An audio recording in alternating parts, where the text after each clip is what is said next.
We think we do know.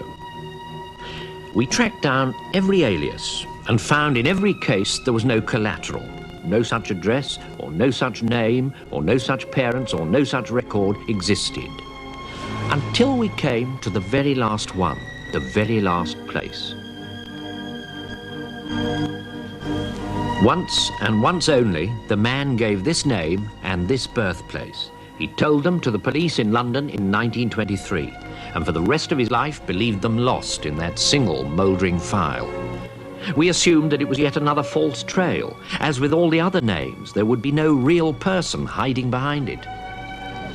But from Świebodzin, here in Poland, came the reply. Herman, Albert, Otto, Maximilian Feige was a real human being, as the birth certificate showed.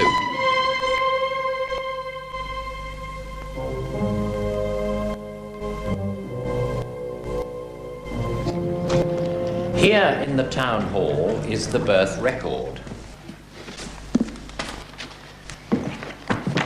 Here is the name that he gave the police in London and the date of birth. Here are the names he gave of the father and the mother. And here are the occupations he said each followed.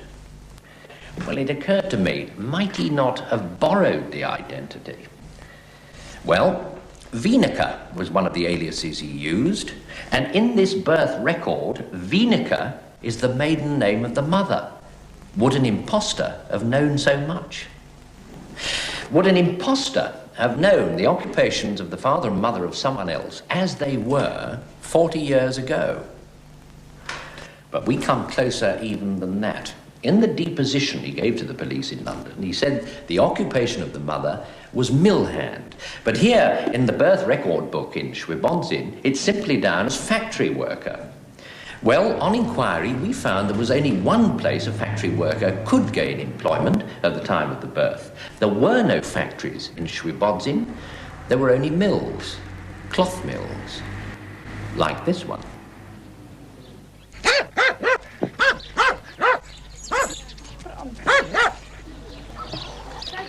But the deepest chime, the most pregnant echo, comes from the man's father.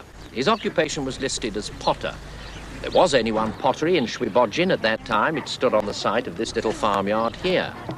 But it wasn't a pottery as we know a pottery. It was a brickworks. His father made bricks. His father was a brick burner. And since the town was a German town, his father was der Ziegelbrenner.